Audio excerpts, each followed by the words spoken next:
Bonjour tout le monde, Abulon, ça fait longtemps qu'on ne s'est pas parlé. Qu'est-ce que j'ai fait durant les dernières semaines? Ben, essentiellement ça, et puis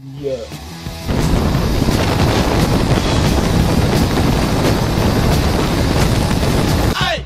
Oh! Let's go! Hey! Oh! Let's go! Hey! Oh! Let's go! Hey! Oh! et oui, j'ai très peu gamé. J'ai gamé, j'ai eu une partie de jeu de rôle là, durant tout le mois d'août que j'ai masterisé. Un petit Deadlands improvisé là, à Québec de dernière minute avec mon frère, sa blonde, ma blonde et puis Fred, que vous connaissez peut-être sur la chaîne de Nolan Inquisitor. Écoute, avec Deadlands, on se trompe pas, c'est toujours cool, c'est dur de se tromper. C'était très plaisant. On va probablement faire une suite, mais à Montréal avec mon autre groupe, puis commencer notre périple dans les terres mortes. Ensuite, ben, c'est ça, j'ai très peu lu également. Durant mon mois de vacances, j'étais tellement fatigué après mes rides puis nos voyages que bon, j'ai lu bon, The Last Sons, j'ai terminé The Last Sons, qui est dans le fond un livre de Deadlands Deadlands ont des gros hardbacks comme ça, ils en ont trois principaux, à part de tout le petit supplément qui vont sortir, là, des petits trucs comme ça, généralement format, pas hardback, mais paperback comme ça. Puis ça, généralement, c'est des grosses aventures, il va en avoir quatre, qui se concentrent sur les personnages, les NPC vilains, les quatre chevaliers de l'Apocalypse principaux. Bon, je n'entrerai pas trop dans les détails. Celui-ci, c'est par rapport à Raven. Puis bon, dans chacun des livres, il va y avoir une région définie, une grosse portion de tout l'Ouest sauvage. Et il va y avoir un plot point.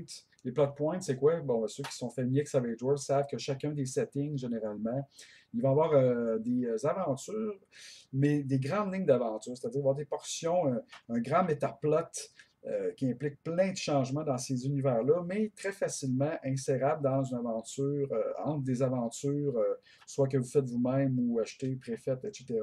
Bref, c'est quelque chose de très flexible, mais souvent ça donne des idées, puis ça donne une trame, à savoir où est-ce qu'on s'en va. Celui-ci est intéressant. Un gros, il est vraiment long d'ailleurs, il y a 10 chapitres. Le début est très intéressant, mais c'est ça, il y a de l'Indien, puis il y a beaucoup d'Indiens, puis il y a encore beaucoup d'Indiens. Fait que c'est sûr que ça peut être un petit peu lassant, mais l'histoire est très bonne. Fait que j'ai lu ça. Je suis en train de lire un autre que je nomme pas le nom parce que c'est celui que je vais utiliser avec ma campagne. Et ensuite, durant les vacances, j'ai reçu à la maison en hardback la deuxième édition de Seven Sea, un magnifique livre. J'avais évidemment déjà commencé à le lire un petit peu parce que j'avais reçu les PDF comme To Backer. C'est vraiment un livre magnifique. Il est très très beau et je pense vraiment que ça va être the next big thing. Pourquoi je dis ça? Parce que souvent, bon, il y a des nouveaux jeux qui vont sortir ou des nouvelles éditions qui vont sortir, puis que ça fait un gros tollé lorsque ça sort, mais après ça, c'est rapidement, pas abandonné, mais peu soutenu, à part peut-être là, certains noms que vous connaissez comme Numenera, que bon, une fois que ça a sorti, ça a continué à produire, et bon, c'est resté gros et fort, mais il va y avoir d'autres comme, bon, Savage Juif, par exemple. C'est gros, c'est fort en ce moment, mais je suis à peu près certain, connaissant Savage Worlds, souvent ils font ça. Ça va sortir, ils vont tous sortir en même temps, mais après ça, la communauté ou les produits vont sortir beaucoup moins en importance et sur le long terme. Le gars de la Sparsec, ça a fait ça, c'était gros. Ils ont sorti beaucoup de choses en même temps, puis là, on entend peu parler. 70, c'est big, puis leur release, tous les livres qui vont sortir, ça va être gros, puis ça va durer dans le temps. Fait que j'ai l'impression que ça va être peut-être pas aussi fort. Ça sera pas aussi fort que Numenera, The Strange, ces trucs-là, mais ça va être très fort. Fait que c'est pour ça que je pense que ça va être très populaire, parce que il va y avoir des produits qui vont sortir continuellement, quasiment aux 2 mois, 3 mois peut-être. Donc ça attise l'intérêt. Puis là, les gens, tranquillement, même ceux qui en ce moment, ça leur dit rien, ben, quand ils vont voir qu'il y a 2, 3, 4, 5, 7, 10 livres de cette nouvelle gamme-là, le feu va pogner. Tu sais.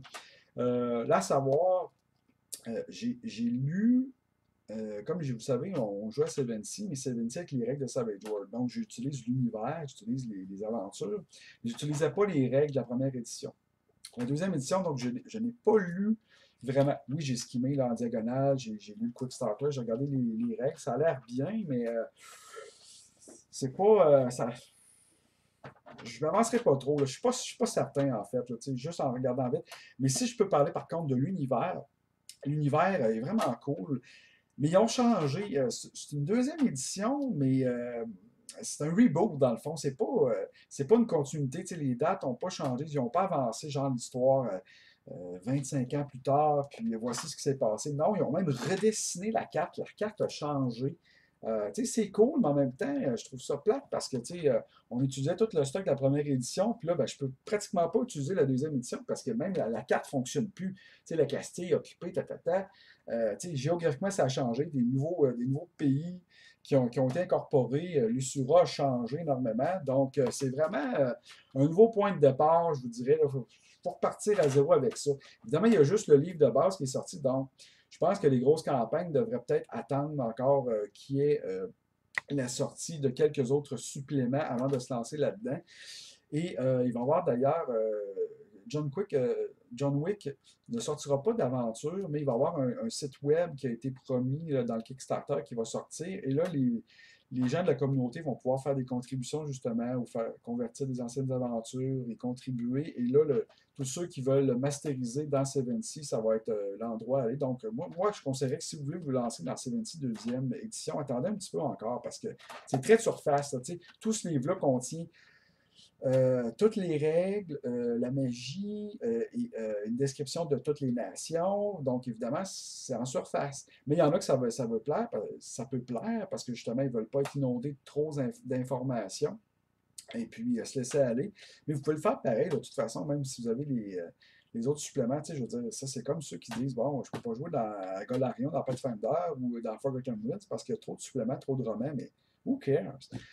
Tu sais, vous avez la map, puis vous avez des idées, puis en autant là, que vous ne partez pas, genre, vous ne mettez pas Waterdeep en plein milieu, ou que la montagne, vous ne mettez pas ça dans l'est complètement. Je veux dire, tu sais, c'est votre monde, là, vous en faites ce que vous voulez, puis that's it, that's all, là, tu sais. On n'est pas à l'époque du jeune nerd, mais, hein, tu peux pas faire, regarde, vous le remettez à sa place, that's it, that's all. Donc, en tout cas, bref, 70, le livre par contre est superbe, il est vraiment beau. C'est vraiment comparé à la première édition qui était en noir et blanc, puis une autre époque, ça avait son charme par contre. Là. Mais c'est vraiment un livre magnifique. Je suis caché derrière les océans. Ouais, c'est ça. Donc, bref, c'est encore une fois très de surface, mais je vais faire un review plus en détail lorsque je vais avoir terminé sa lecture. Donc, l'automne approche à grands pas. C'est généralement une saison de grand gaming pour notre groupe, là, où ça repart. Si vous voulez vous mettre des vidéos sous la main en ce moment, il y en a une barge avec les RPG a Day, les questions. Plusieurs youtubeurs postent un vidéo à chaque jour et répondent à une question. Donc, si c'est le genre de choses qui vous intéressent, il y en a une barge à regarder en ce moment. Nous, pour le choc des rôlistes numéro 3, ben c'est ça, j'étais en vacances et puis Eric, l'autre, mon partner, lui, part en Irlande pour 2 semaines, donc ça ira pas avant la mi-septembre. Mais voilà, de toute façon, il n'y a rien qui presse. On est sur YouTube, on chill, on a le temps, il y a d'autres vidéos à regarder en attendant. Merci Hugo pour la tasse. Et voilà, donc je vais dans les prochains jours vous parler un petit peu, c'est ça, de Deadlands. Comme j'ai dit, mentionné tantôt, là, le petit one-shot qu'on a fait avec, je vais peut-être vous présenter nos petits personnages, là, le révérend Sam Johnson, Gabriella, tous des petits personnages très cool. Et alors, merci. Donc, restez à l'écoute. Abandonnez pas ma chaîne. J'ai vu que ça a continué de s'abonner quand même. Je vais reprendre du rythme tranquillement, pas vite. Là, alors que la saison de vélo va tranquillement se terminer, se clore là, avec l'été. Il reste des belles règles, mais bon, ça vous intéresse pas. C'est mon autre channel, c'est mon autre passion. Donc voilà, et puis je vous souhaite du bon gaming. Amusez-vous, et puis c'est le temps, là. C'est le temps de quoi que soit commencer des nouveaux jeux, l'automne, une nouvelle saison. L'octobre va s'en venir, là, avec des jeux d'horreur, ça va être le fun. Moi, j'aime cette saison-là. Octobre, c'est vraiment une saison que j'adore. Des petits one-shots d'horreur, de Call of Cthulhu, qu'on peut faufiler à travers ça. C'est vraiment une saison des sorcières. Donc, voilà. Merci d'avoir écouté ce bref update de ma part et on se dit à une prochaine fois.